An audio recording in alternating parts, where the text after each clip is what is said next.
Hello, you beautiful people. Welcome to another episode of the Roaring Agents podcast. I'm very happy to have Eli Schaugh with me today. He is master of NLP, an actor, success coach, and super knowledgeable guy. Thank you, Eli. Thanks for showing up today. I'm here just for the compliments. I'm done now. That was great. Well, I've got plenty of compliments for you because I took the success coaching in the certification in July, and you were just amazing in what you shared. I took the NLP certification back in like 2003, and I made the mistake a lot of people did, and I did not stay on top of it. I did not ingrain it. And to have you bring it back to life for me and remind me of the things I'd kind of forgotten about and the power of it, you did a excellent job of rekindling that in me. And I think really explaining it to the people who weren't aware of what NLP is. So, I'm thrilled to hear that. It's something that, as you know, I'm very passionate about, and a really important part of the way that I share it with other people is I want to make it tangible. I want to make it accessible. So much about that field and the way that it's described and taught is extremely technical and sometimes difficult to understand. So I enjoy being able to break it down in ways that people who have no experience with it are able to digest and implement really quickly. can you give if it's possible, the 30-second take on what NLP is to people who aren't familiar? Yeah, sure. NLP, which stands for Neuro-Linguistic Programming, is about the language of the mind and how we communicate with ourselves and with others. So by studying people who are extremely effective at communication, the people who originally created this set of skills were able to model excellence. That's really a big part of what it's about, and figure out specific ways of interaction that can cause shifts and change and influence. And at the really deeper levels, a lot of emotional work. And originally it was created by studying therapists. So how do people communicate and create change with themselves and with others through language? And what I love about NLP and what they did is they found masters at what they were doing. And quite often, those masters did not even understand what they were doing. It Yeah. took someone from the outside to really pick apart what they do. And I've seen this in many cases across spectrums. And I think this is kind of what coaching is, right? Seeing things from the outside that the person, even someone who's using something at a high level, doesn't even understand what they're doing. Yeah, it's it's so much about perspective and being able to identify what works. I think that there's a quote which I'm probably going to ruin, but from one of my favorite philosophers, Bruce Lee, who actually was a philosopher in addition to being a Mm-hmm. martial artist, and he said something. Forgive me for those of you who know the line, and I might get it wrong, about how the skill of a true artist, a sculptor, is to strip away the inessential until the truth is revealed. And a lot of what I admire about that quote and that mentality is if there are things that aren't working, discard them and just focus on the things that are working and the things that are successful. And when you choose to study that yourself, and certainly if you're a coach and you're helping others, focus on what works and do more of that. I love that. I love that. Where do you think someone can get perspective on their own of what's working and not letting their ego get in the way of just like, I'm going to barrel through this, or, this is the way I am? How do they let go of some of those things that attach to them? The first question that I like to ask when having that kind of a conversation is, how have you succeeded in the past?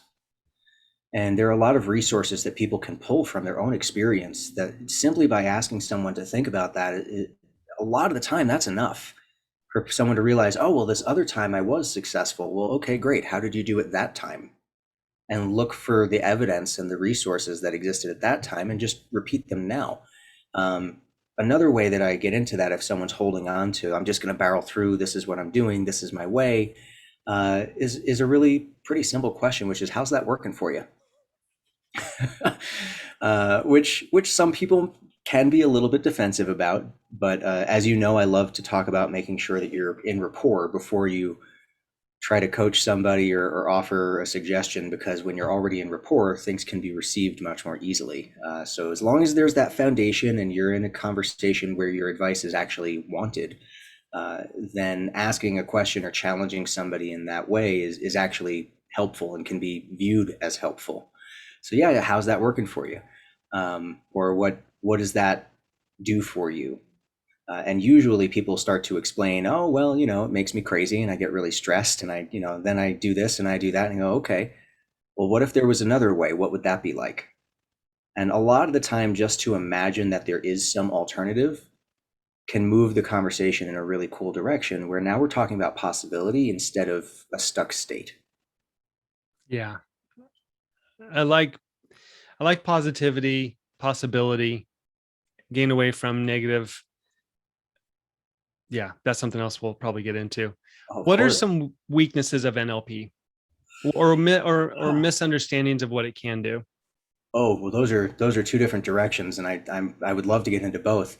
Um, Weaknesses of NLP, I think, are that a lot of people who learn it, and which is really the responsibility of a lot of people who teach it, they teach very specific scripts of you do this way, and it's the only way that it'll work, and that's not true, because the script that they have was developed by somebody who studied someone else and decided that this is the way that they think it works.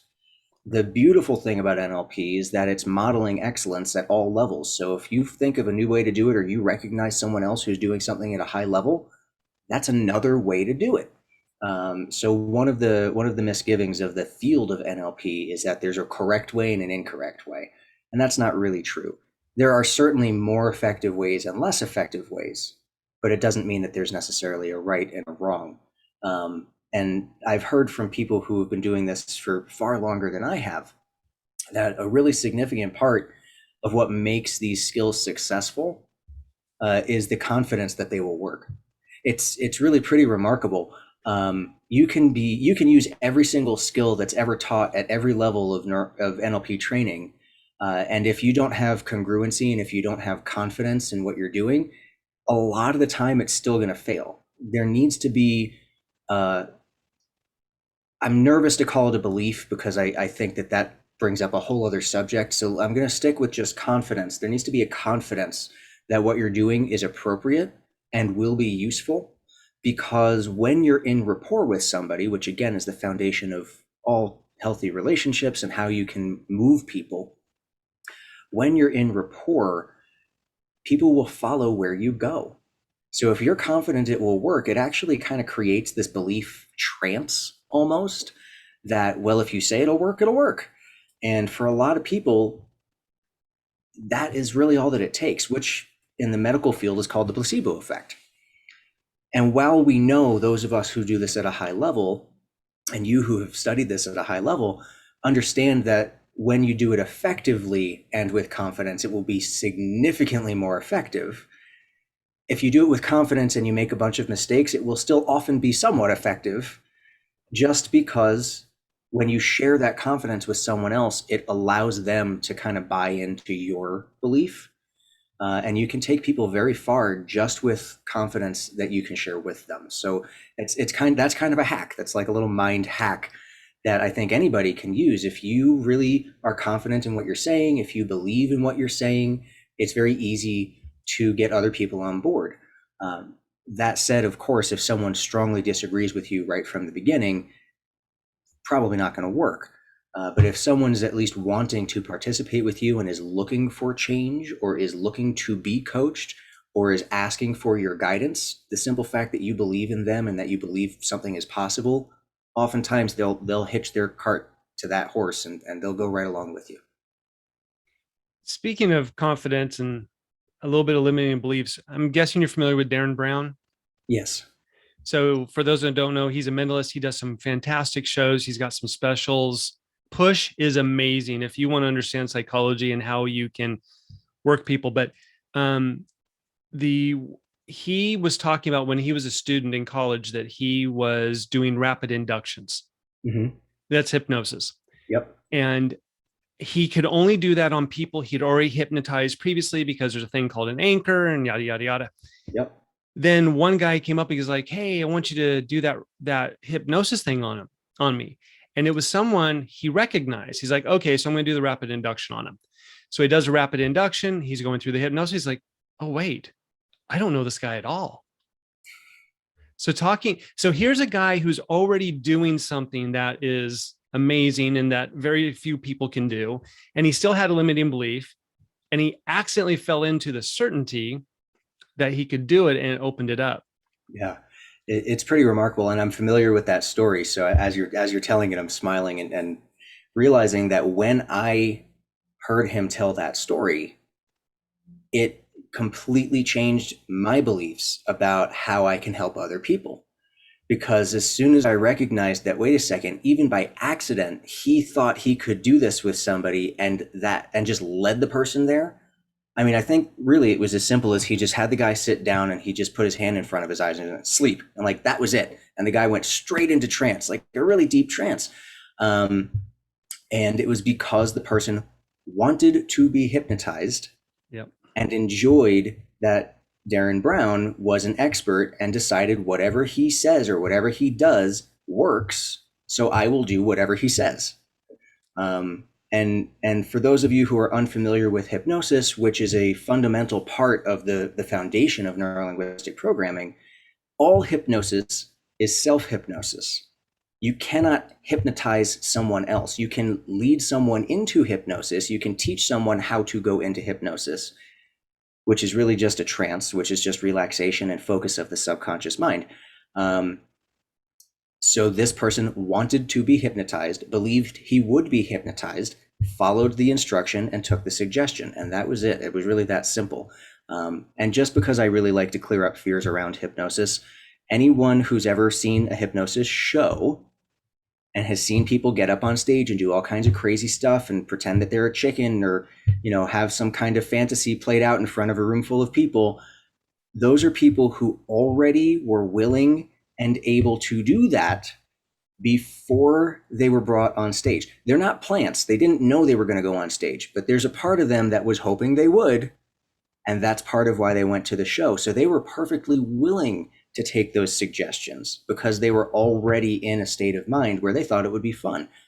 Hypnosis only works when the person accepts it, and suggestions are actually only accepted if the subconscious mind deems them to be safe. Right. So if you're ever working with a hypnotherapist in a clinical setting and they were to say something that your subconscious is not okay with, you will wake up from that trance and usually just look right at the person and say, nope. And you can walk right out of there because the subconscious is designed to protect you. It will accept suggestions you want, and it will reject suggestions that you deem are inappropriate or unsafe. But to be clear though, people are in another state. Yes. And they can, like Milton Erickson put himself into it. And that's one of the people that was studied for NLP. He put Yeah, the himself into a state godfather of hypnosis. and did not remember a conversation with a rival therapist. They wasn't prepared to have a conversation and let another part of his brain deal with it. Yeah, it's really remarkable. Again, if you want to create these kind of phenomena for yourself, you easily can.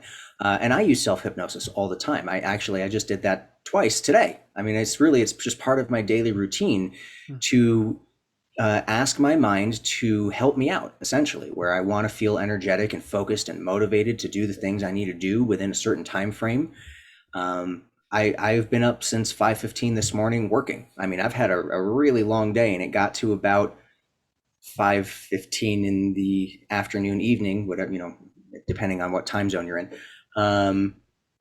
And I still had a lot to do. So I told myself, all right, I'm going to do this. And I took myself through the process, gave myself the suggestion that I was going to feel energetic, motivated, and focused to do what I needed to do tonight before I went to sleep, and that I would continue to feel that way until I was done with everything I needed to do. And came out of trance at exactly the time that I had instructed myself to, because the subconscious has a phenomenal sense of time. And went straight to it and you can see, look, I'm very awake, I'm very with it. And I've been at it for a very long time, but it's very much because I gave myself the suggestion, this is what's going to happen, and asked my mind to participate. So there we go. And this is why I got into NLP and study all these things and learn all these, because the mind is amazing. It Yeah, is absolutely amazing what it can do. And we don't get an owner's manual. And so right. by getting into psychology, getting into NLP, seeing how things work, and not everything works exactly the same on everybody. So it's figuring out what works for you or for a situation. And it is just absolutely amazing. And this is why I like to talk about it. I get all excited. Yeah. Oh, me too. Um, the part that you're talking about, hearing other stories, and this is a big part of why I do the podcast. I want to put other voices out there so someone can go, wow, that person does that way. I had someone on here who makes $100,000 and all they do is referrals. They don't close a single deal. They don't want Wow. to. That's fantastic. I haven't had this person on, but there's someone who takes the summers off because their kids are important enough that they just take the summers off. Hmm. Now, summer is when we are historically busy. So they're having to field, referrals or whatever, but they're like, no, this is why I do it. And what I say is the only reason to be in real estate is to create your perfect life or your Hmm. best life. And I think I listened to a podcast. You had a similar quote, which was something about there's other things if you can be happy doing anything else, do that. Yeah. But I think you're talking about acting, right? I was. So just for the people who are listening, in addition to everything we're talking about, I also happen to be a licensed realtor. I've been doing that for 12 years as well. So I've got this big background in sales.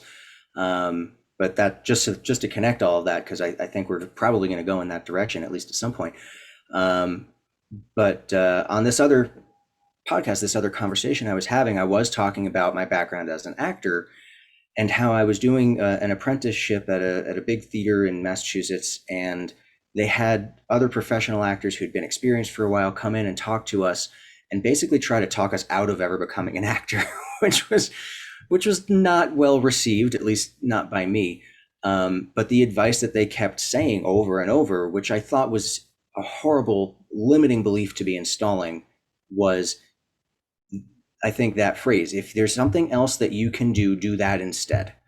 And it took me a very long time, almost 2 decades, for me to recognize that there actually was something good in that advice, which is, if you are causing yourself pain to try to accomplish something and it's not fulfilling your purpose and it's not something that you feel passionate about, go find something else to do, because you should create a life for yourself that makes you happy. You should create a life for yourself that gives you fulfillment and purpose and passion. That's a big part of how I coach. It's a big part of what I work on with all of my clients.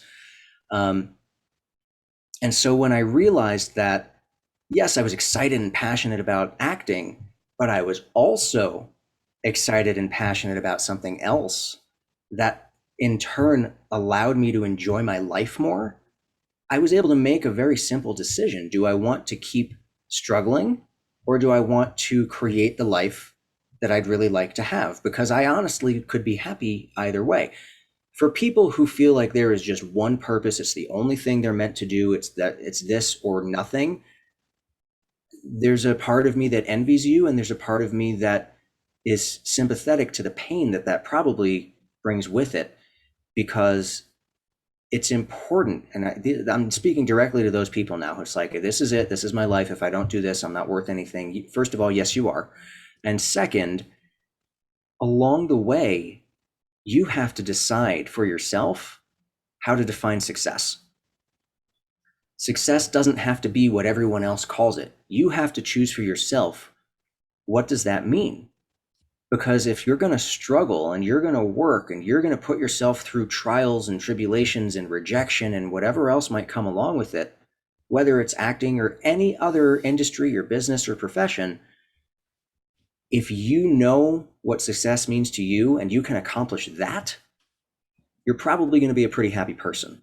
But if you're defining your success by what other people call it, you're always chasing somebody else's dream and it's never about you. And therefore, you're not living for yourself.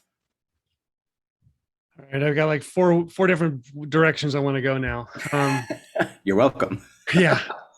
So the first one is the idea of installing the limiting beliefs. Now that one hit me because I actually essentially say the same thing to someone who's new getting into real estate.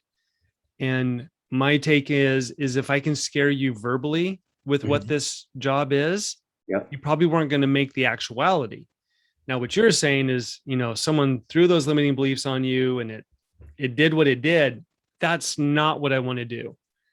I'm trying, because so many people come up and go, oh, it's amazing. I've interviewed so many agents. I Yeah. just love pretty homes. Oh my God. Actually, I had one who said, well, I don't really like people. So I thought about getting into real estate. I was like, wow, you are so off base of what this is. Oh, that is so unfortunately backwards. So am I doing a disservice by trying to scare people out of real estate? I think that it's important that people recognize some of the reality and given circumstances. Now, of course, that comes with a caveat. Is that just reality and given circumstances from your point of view? Right. So I think that there are certain things that most people need to do in order to be successful in real estate. You already mentioned that different story of the person who just does referrals and makes six figures. Right. That's amazing. Most people don't know how to do that. And frankly, even if most people did know how to do that, they probably still wouldn't, Right. just because that's going to take a specific skill set. And a lot of people won't take the time, they don't have the patience to learn how to do that. So whoever that is, if you're listening, way to go. You're really awesome. Most real estate agents, when they get into the business, they do need to know a few certain things. Number one, most real estate agents don't understand what being a real estate agent is about.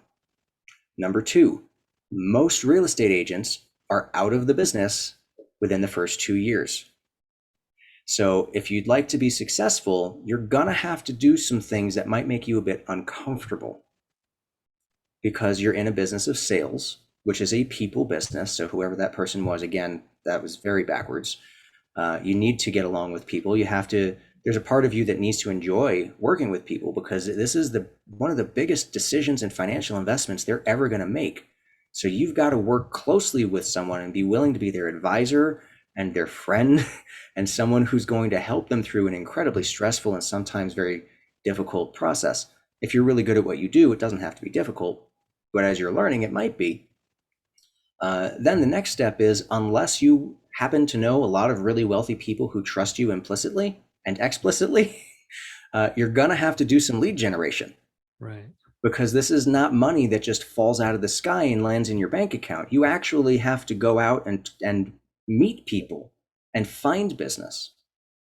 And then on top of all of that, you need to know what the heck you're doing because there's contracts and there's negotiations and there's technology and there's systems and there's leverage and there's all these different things that build a successful real estate business. And by the way, everything I'm saying, just to make it complicated for everyone who's listening, but we're going to have fun with the NLP version of this, everything I'm saying is true as far as I'm concerned. It's true as far as the people who I've coached to be successful in this business. Does that mean it's the only way? Of course not. Yet, we both know that this is the most common way to be successful. So coming right back around to NLP and modeling, if you're going to model excellence, if you want to do what is already successful and then potentially find even better ways to do it, start by modeling those who have already succeeded. Find what they did and figure out how you can adapt it to yourself. You don't have to be a robot. You don't need to imitate them. But there are things that they have done that leave clues for you to follow. And it's a lot easier to follow a path than it is to create a whole new one. Yeah. So let's talk about the highest personality who's worried about bothering people. That's on the disc for people that don't know. Mm-hmm. I find that the high S's more often have confidence issues. Mm. So, they were so worried about bothering people. That's the fear, the pushing up. So we were talking about belief versus confidence, Mm-hmm. and belief in what you're saying, belief that you're good enough. And it's a little bit of a chicken and the egg, right?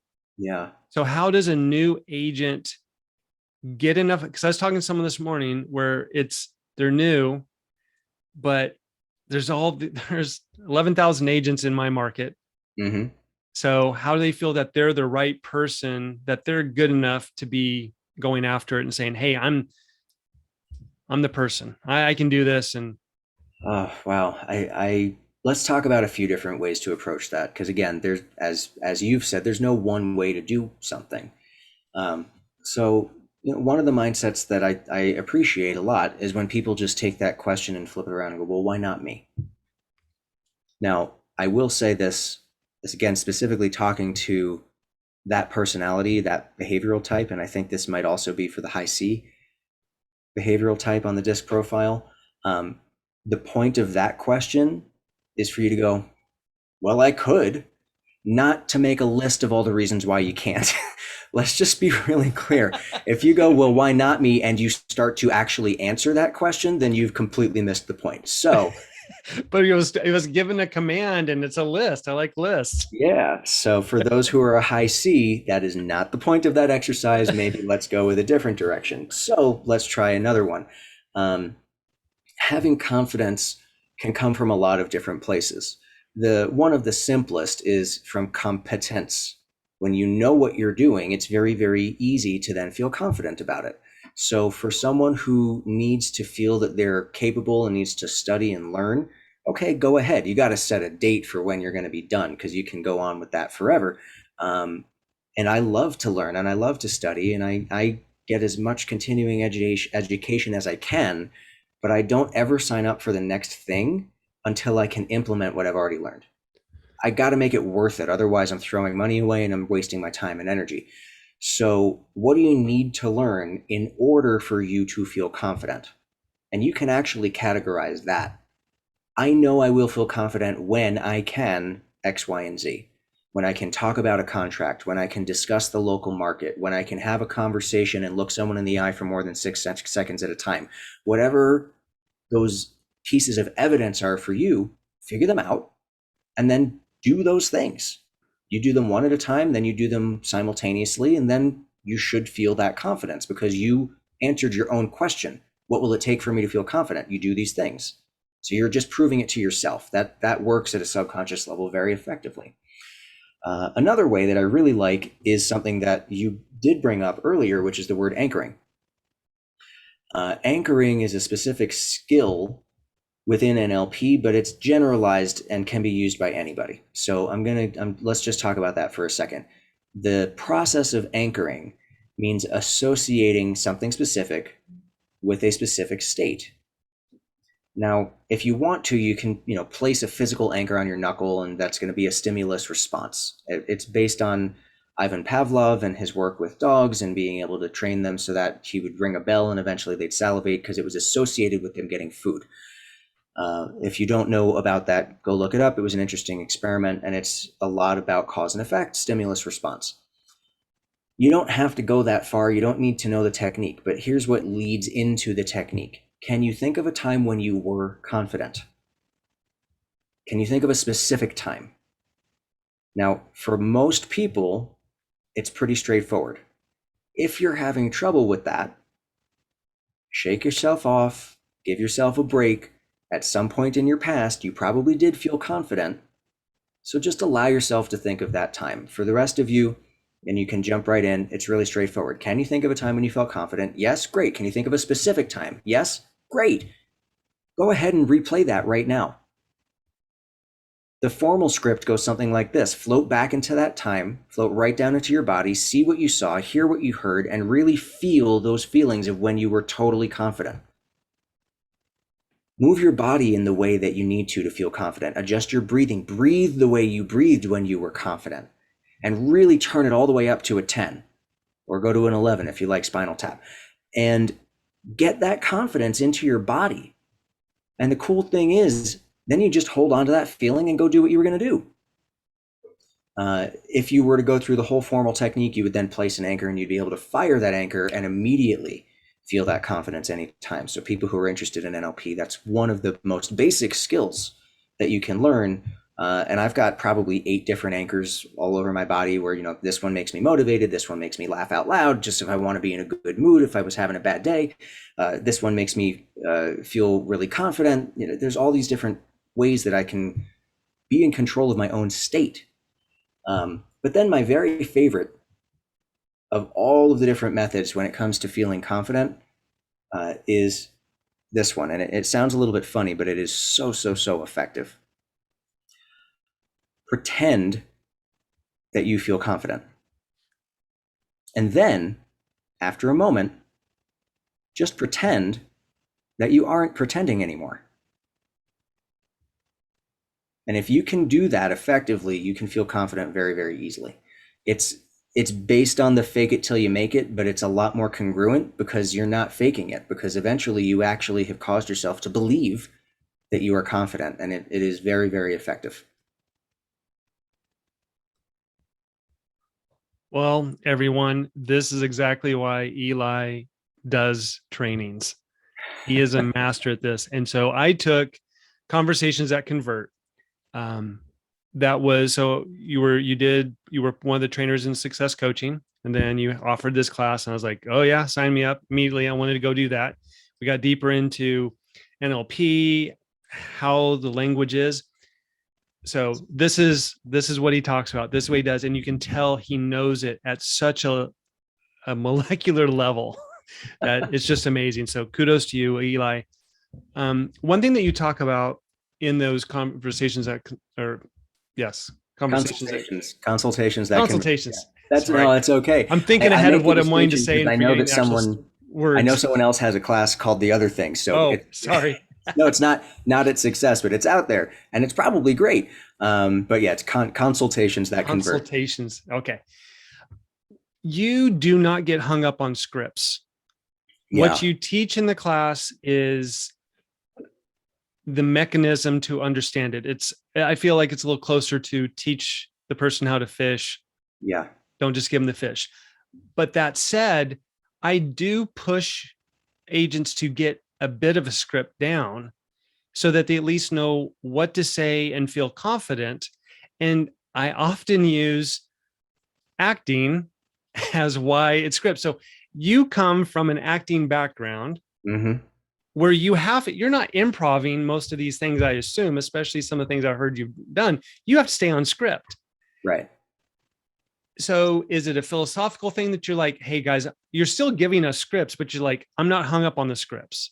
So tell me your take on scripts in general, because some of this was scripted, I could tell, but yeah, it's when I'm teaching how to have conversations that are going to move people in the direction that you want to go ethically, which is always the caveat. Everything that I do, I make sure that it's ethical. There is 100%. There's a dark side to NLP. I don't study it. I don't practice it. And I certainly don't teach it. I'm familiar with it. I know what it is and I can point it out for you, but I'm never going to teach it to you because I don't think that anybody should do that kind of stuff. I want to make sure that whatever you're doing is ethical so that you're causing people to be interested and they can make their own choice. You're going to move them in a certain direction. But again, just like we were talking about earlier with hypnosis and suggestion, if someone doesn't want to accept a suggestion, they won't. They won't. So I really just teach people how to get into useful conversations so that you can move people forward together towards a common goal. There are some elements of it that are scripted. But my philosophy is once you understand the foundation of how scripts are designed, you can create your own. And the number one objection, because I trained real estate agents for years, I worked inside multiple offices as the in-house coach and trainer, teaching people and mentoring people how to do this. And I'll even acknowledge at that time, before I really knew all the stuff that I do now, I was a huge advocate for scripts. Because it took people from having no idea what to say to having at least an idea of what to say. But I got so much resistance. There are so many agents who would come in and just complain, but it doesn't sound like me. but I don't want to talk like this. And the response that I usually gave, which I learned from some other trainers, I'll try not to say anything too funny while you're drinking, although that in itself could be a lot of fun. Um, but the response, the kind of knee jerk response was, well, if you learn how to say it like this, at least you'll be saying it like someone who's already successful instead of trying to make it up, which is still the philosophy of going down a path someone else has made is easier than creating your own. Right. So there's definitely a good reason to use scripts. There's a danger in it as well. Not all scripts are created equal. There are some horrible, horrible, atrocious scripts out there that people sell for a lot of money, and they're not going to help anybody. So it's why, after I realized this, I wanted to break down the skills that go into building powerful scripts and powerful conversations. And if you understand the fundamentals, if you understand the building blocks, you can create whatever you want. And you can pick a script that you think is good and choose to use it because you understand that it's good and you understand why it works. But the reason why so many agents are resistant at the beginning is because not only do they not want to sound like somebody else, there's a lot of ego involved. No, I want to sound like me. I want to do it my way. But they also have zero understanding of why the script even works in the first place. So Right. my goal through what I teach is here's some options for you. You're welcome to use them. I'm usually the one who wrote them, so I know they work for me. And if they work for you, great. But here's how the script works and why it works. So you go and put whatever words you want in there. Just here's a format. It's a little bit of a plug and play, and you go and do what works for you. The analogy I use is a lot of the great painters started with a bowl of fruit. You see that, see them in the museums. They did this. And then once they understood the basics, then they went and created their own little style. So it's Yeah. getting that foundation down, and then you can get all creative.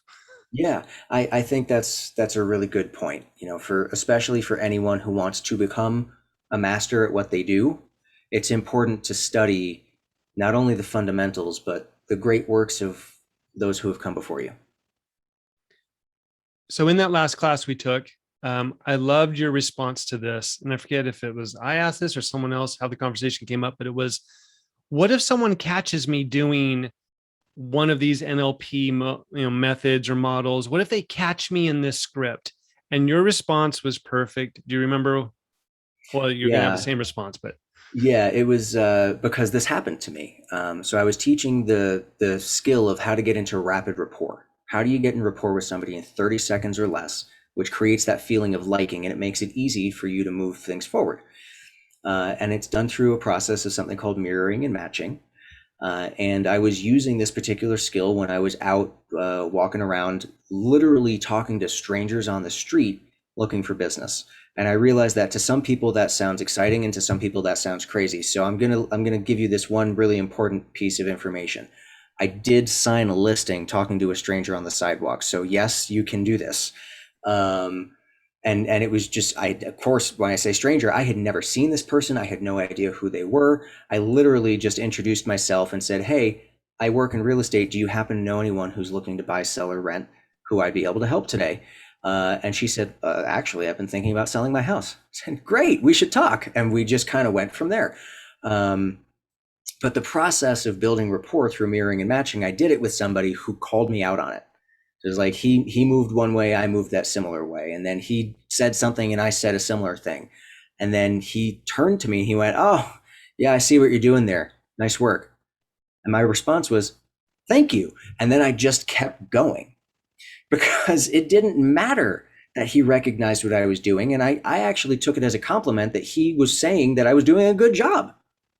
This was someone who clearly had studied what I was doing in a similar kind of way. And the simple fact that he recognized it, guess what? That was just more mirroring and matching. I was able to use it to continue building rapport. It is extremely uncommon that people notice when these skills are being used unless they've been trained in them. And if they have been trained in them, as long as you're using them ethically, most people will appreciate that you're being that purposeful and conscientious about the conversation that you're having. So if someone has been trained in this and you're using these skills, not only will they only possibly recognize it, there's a better chance than most people, but they might not. But if they do, they will likely appreciate it because it's something that you have in common. So that's a really, really cool element to how this works. I do teach in another course that's coming up, which is called Harnessing the Power of Ethical Influence. Obviously, I care a lot about the ethical stuff. Part of what I'll be teaching in that one is how to recognize when people are using these skills if they are trying to manipulate you. And there's a very important distinction between manipulation and influence, which is intent. Manipulation is doing something that is entirely self-serving and is often negative or detrimental to the person on the other side. Influence, and specifically ethical influence, is moving people in a direction that they want to go by helping them get out of their own way. It is also being able to communicate more effectively so that you can ask for what you want in ways that other people will not only understand, but appreciate. And when you can do that really well, you can get so much more of what you want.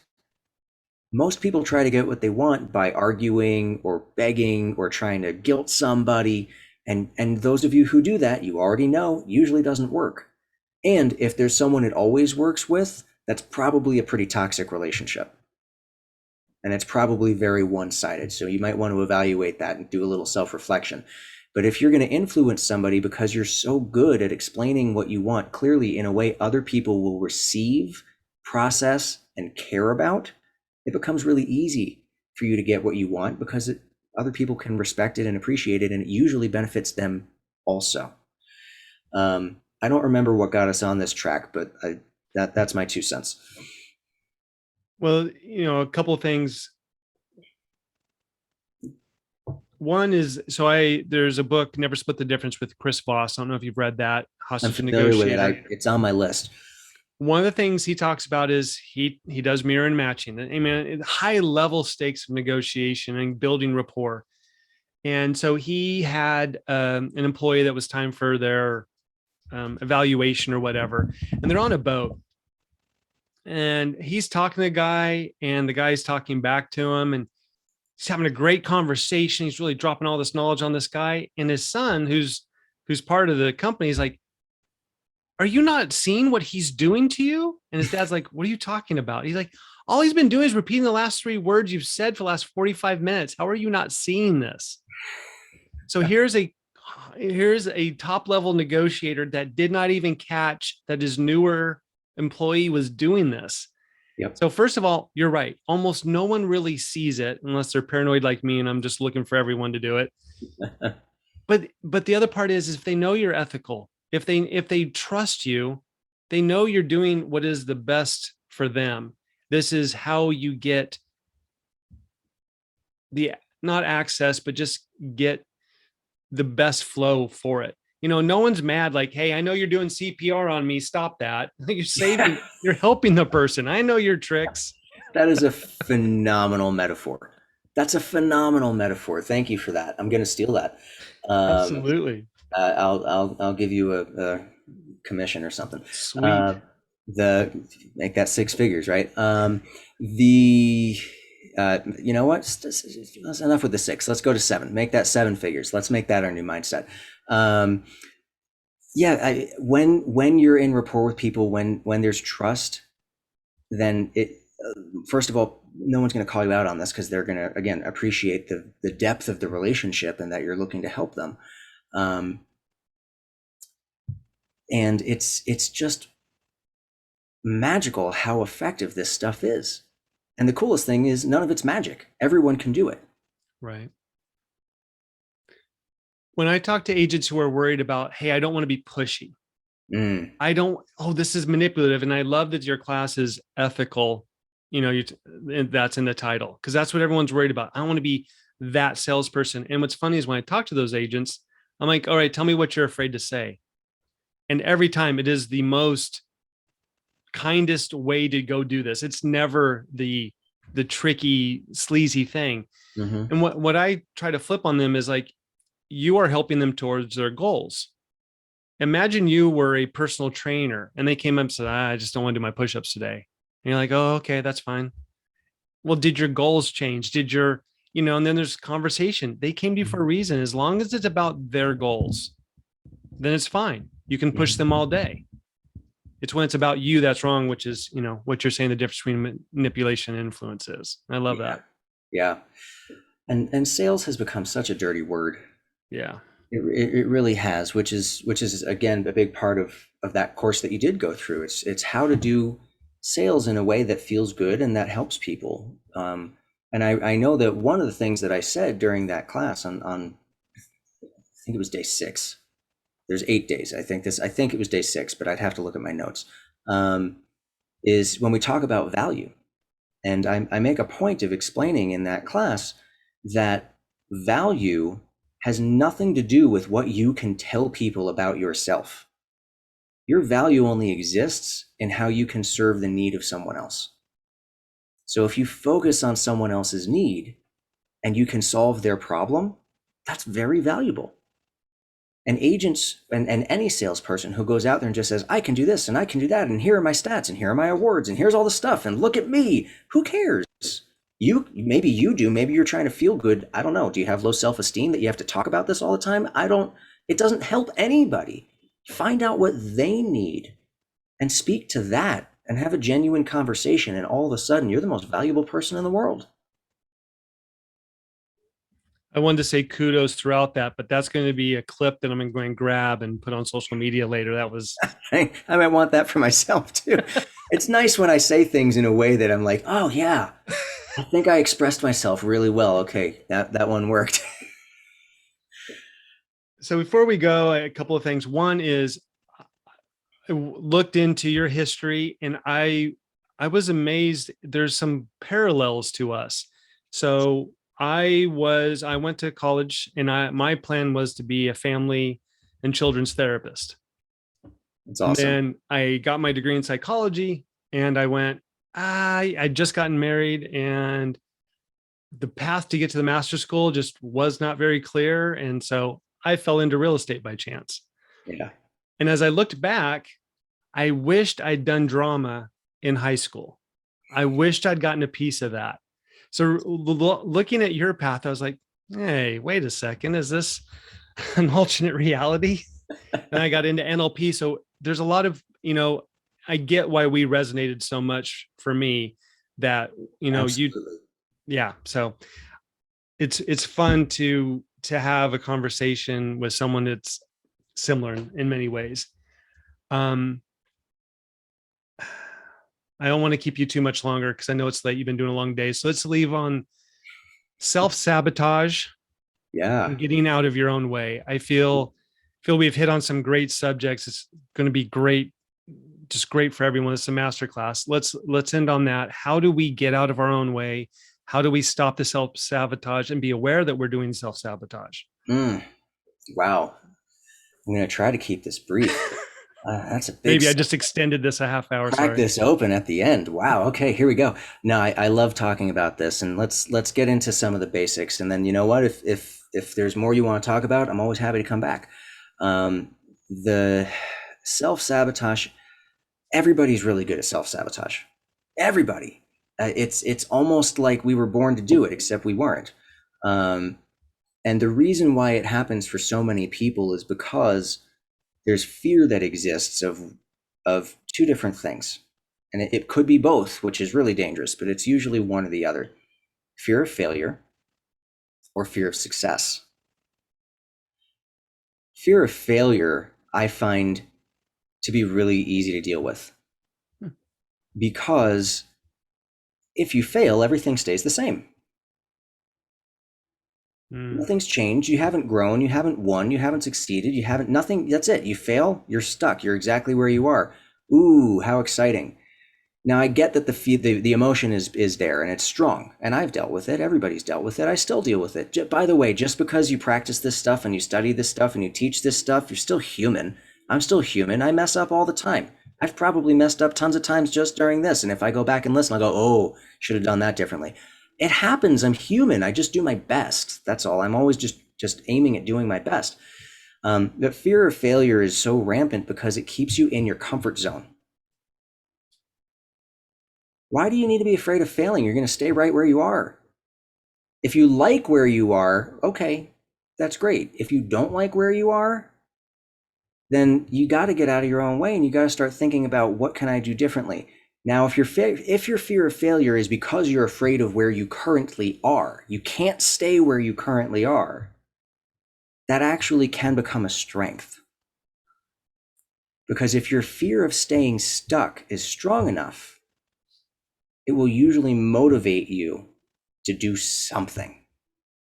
Now, the kicker on all of this is you got to do something different because whatever you've done so far has led you to where you are. So you got to do something different. But if the fear of failure is because you're afraid that you'll be stuck where you currently are, just try something else and you'll start getting a different result.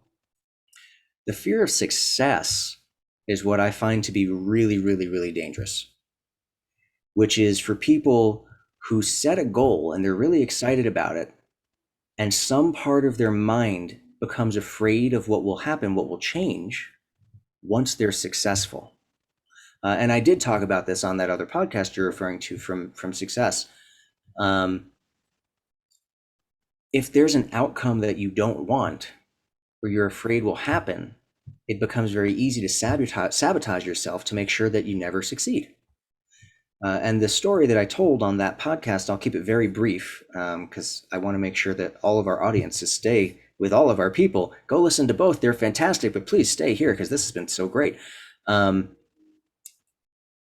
For me, when I was going down the acting path, I definitely had a healthy ego, which really anyone who's going to succeed as an actor, you got to have a healthy ego. You're going out there for people to applaud for you. I mean, that's at the end of the show, that's what happens. You might have a whole bunch of reasons why you care about the character and getting people emotional and changing the world and having the great part, but at the end of it, somebody's going to applaud and there's going to be an ego part to that.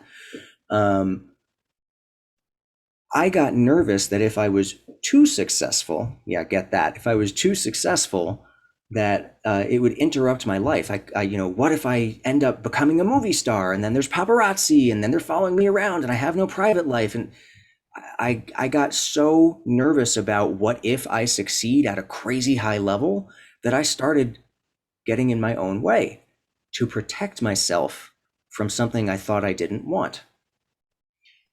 So the really easy way to get past that, and there's a lot of important work to be done along the way, but the simplest, most effective thing that you can do if you're listening to this right now is to come up with a list of the things that you do want. Just evaluate everything that you say you don't want. Say, if I don't want this, what do I want instead? And just focus on that. Because if you're focused on what you don't want, not only are you more likely to find it, but it will definitely hinder you from the things that are going to get you where you want to go. So if you take any I don't want statement and you just ask that one question, if I don't want X, what do I want instead? And you can think of the positive version, build that into your goals, build that into your strategy, focus on those things, and you'll actually get the things that you want. It's really important to stay focused in that direction.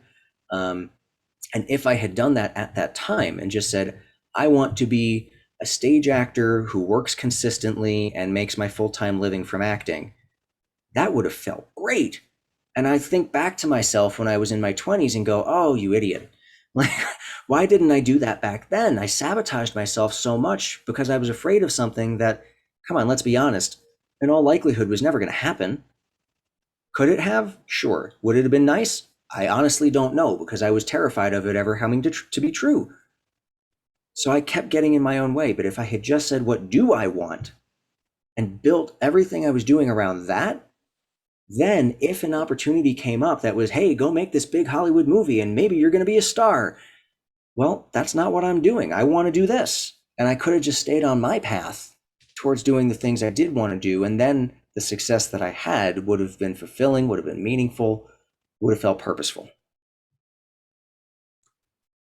Where does identity come into play? Because in a very shallow, easy example, someone who's overweight, Mm. and they just don't see themselves as skinny. This is an easy example I can come up with the top of my head. Yeah. And so I'm just not a skinny person. So I'm going to, they don't realize they're sabotaging the diet or whatever. That's the Mhm. easiest thing I come up with. Yeah. Where do you think that plays into that? Is that something beyond this? Is that maybe a therapist, or is that, because there's a limit to all of Uh, this, right? yeah, I think that that's always an important line to recognize, between coaching and therapy. Coaching is where are you, where do you want to go, and therapy is a lot more of how do you feel and what caused it. And so, but for on either side, because both of us study psychology, and I'm actually in the process of getting licensed as a marriage and family therapist, which is that's you brought that up before.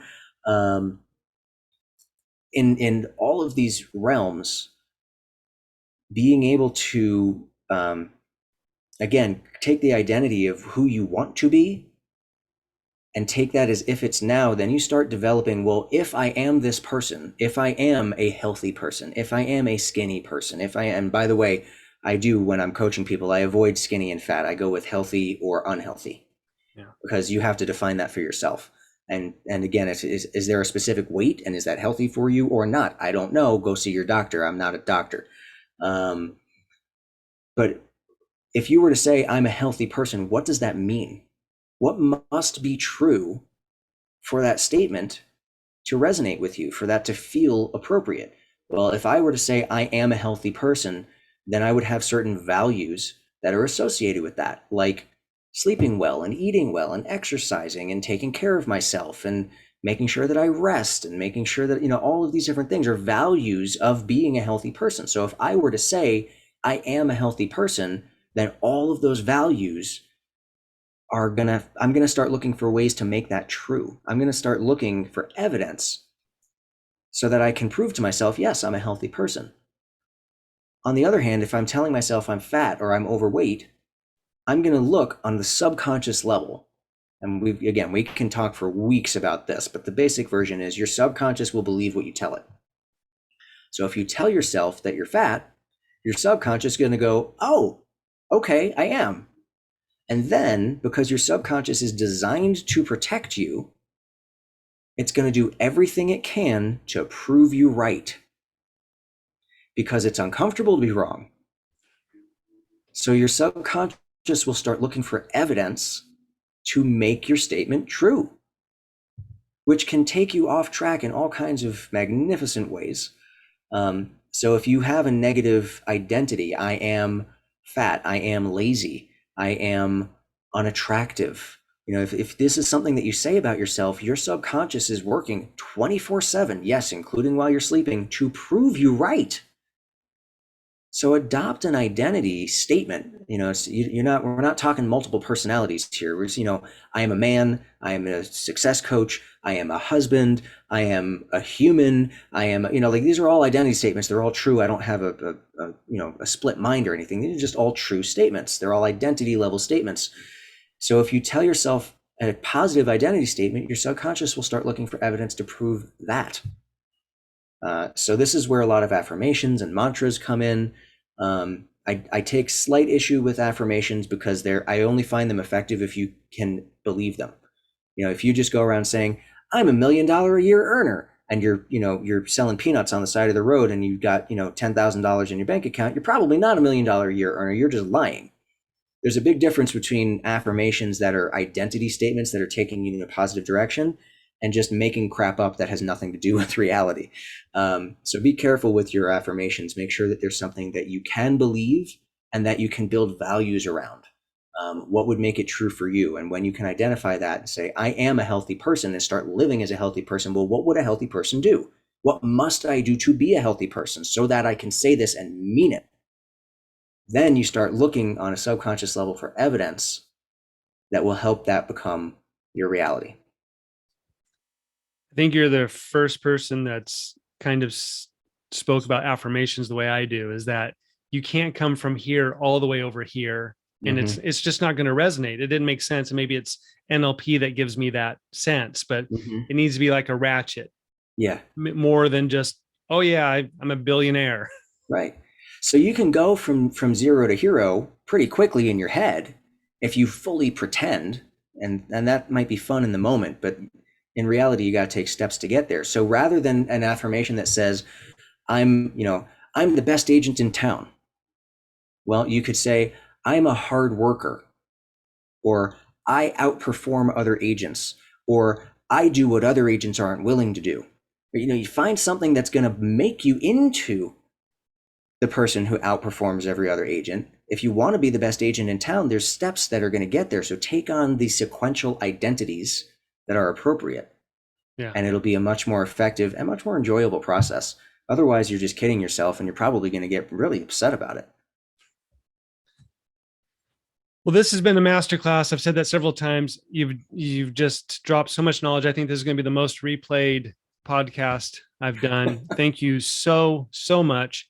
Yeah, I've got a whole bunch of notes here. I knew there's no way to touch on them all, but I at least wanted to have a guideline of where we were going to maybe go, and then we still went other places. So thank you so much. Can you remind them about the class that you have coming up in October, Yeah. when that is, where they can sign up?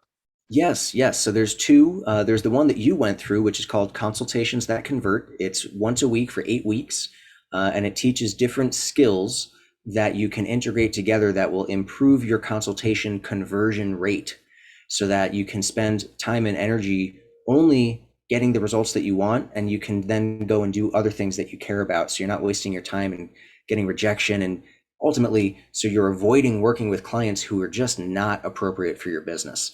So it takes things to a deep level up front, builds rapport, gets people in sync with you, and you help them understand their need at a deep level. And then if you can solve that problem for them, which of course is the goal, then you build your value through that conversation by understanding them in a really, really deep way, and being able to offer help in a way that specifically is appropriate for them, so that the answer is extremely likely to be yes, and they're motivated to work with you and to work with you exclusively. And by the way, I practice what I preach. I don't build any classes on anything that I haven't done myself.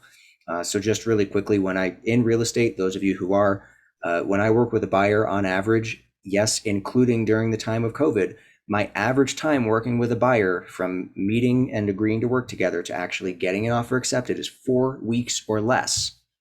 And the number of offers that I write on average is one. Wow. Just one. So I want to teach you how to do that. The other class that I'm And real teaching, quick, the I'm sorry. consultation, consultations that convert is also with the agent as well, right? So Yes. it's not just that you're getting your clients; it's also things that work with agents when you're trying Yep. to negotiate. So this is Yep. how powerful this is. Yeah. And then, of course, you can take all those skills and map them across to your personal life as well, because they're very effective. So that one, the next round of that begins on October 1st. And you can go to coaching.success.com/consultations. And that's where you can learn more and sign up. The other class that I'm teaching, that's brand new, is called Harnessing the Power of Ethical Influence. It's going to be teaching additional and deeper skills about how to converse with people in clear and effective ways, ask for what you want, and move people towards what they want, so that you can create win-win outcomes and just have more successful results in your life. That one is also 8 weeks. It's once a week. The reason it's once a week is so that you can go home and practice. And of course, since it's on Zoom, you might already be home, but you can take it and practice and integrate it into your life, because the next week we do a new skill that gets built on top of it, and you can start combining them. The point, of course, is for you to practice. And I think this is important to note. Just in case you're not available at the time of the class, whether it's all of them or just one of them, you get access to the recording of the video for a full week after the live class, so that you can watch it again and again. You can take more notes, and you can make sure you're learning what you need to, or catch up if you missed. It stays available until the next live class. So that, for anyone who had that objection, bam, we handled it. You should still come and take the class. So you're going to be learning how to move people in positive directions. Another really cool thing about two really cool things in that class. One is you're going to be learning how to dissolve arguments and fights. Mm. So this is something that, of course, it's useful in business, but that particular skill, I know a lot of people who are going to want to use that at home. Again, there's no manipulation in it. It's just how to get unstuck in that from that cycle when people are just fighting and arguing and just up against each other. How to dissolve that and move really effectively towards resolution. So that's one of the things you'll get out of it. Another that I did mention earlier was how to identify when you're being sold to, so that if it's something that you don't want, you can recognize it more effectively. You won't get duped, that kind of stuff. You'll be able to identify when people are using these skills in a negative way to try to do things that will get you to agree with them, or that will get you to buy something. And you'll be able to start identifying it all over. Watching commercials on TV will never be the same. So that actually is a lot of fun. And I call that stuff out all the time. And when it's really good, that's fun too, to be like, oh, wow, they did that one really, really well.